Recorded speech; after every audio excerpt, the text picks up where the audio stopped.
नमस्कार साथियों। आज हम लोग हिंदी व्याकरण एकदम जीरो से पढ़ा जाएगा। जीरो से हीरो की शिखर तक हम लोग पहुंचेंगे।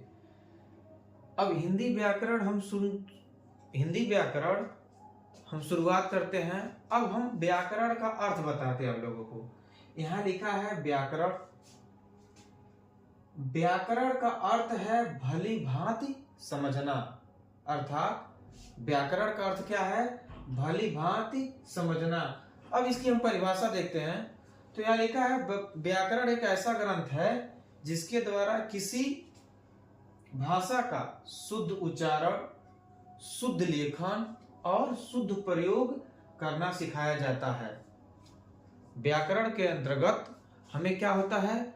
शुद्ध प्रयोग करना, शुद्ध लिखना, शुद्ध भाषा का प्रयोग करना। अर्थात यहाँ ये लिखा है कि किसी भी भाषा को भली भांति समझने के लिए हमें क्या जानकारी होनी चाहिए? व्याकरण जानकारी होनी चाहिए। फिर से मैं आपको बता दूं, व्याकरण का अर्थ है भली भांति समझना। इसकी परिभाषा हुआ, व्याकरण एक ऐसा ग्रंथ है जिसके द्वारा किसी भी भाषा का शुद्ध उच्चारण, शुद्ध लेखन और शुद्ध प्रयोग करना सिखाया जाता है। अर्थात व्याकरण किसी भी भाषा को भली भांति समझने का क्या है? माध्यम होता है। अगर हम व्याकरण नहीं जानते हैं तो कहाँ जा रहा है कि जा रही है को मतलब उसका अर्थ हम क्या है समझ नहीं पाएंगे।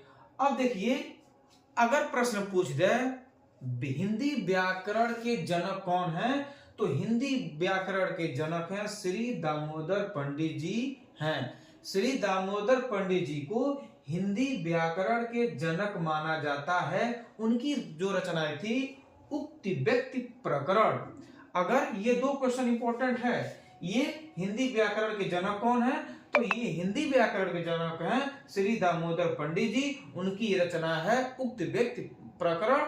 और फिर अब हिंदी भाषा के पाणिनि, अगर प्रश्न पूछ दे हिंदी भाषा के पाणिनि कौन है, तो आचार्य किशोरी दास वाजपेयी को क्या कहते हैं? हिंदी भाषा के पाणिनि कहा जाता है। और अब हम लोग अगर प्रश्न पूछ दे व्याकरण को कितने चरणों में बांटकर पढ़ा जाता है, तो व्याकरण को 3 चरणों में बांटकर पढ़ा जाता है। पहला है वर्ण विचार, दूसरा है शब्द विचार और तीसरा क्या है? वाक्य विचार।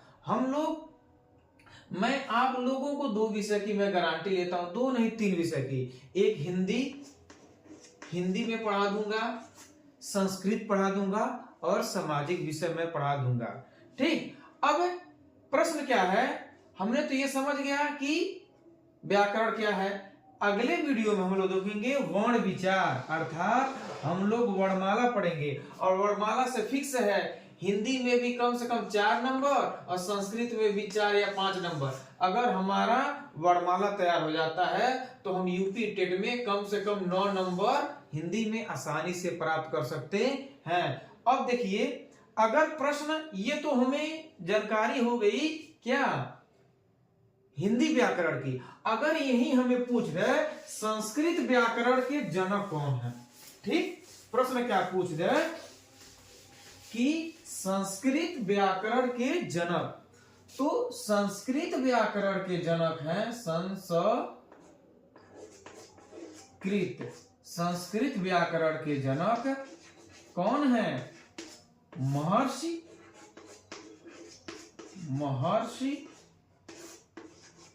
पाणिनि। कौन है? महर्षि पाणिनि। क्या है? पाणिनि।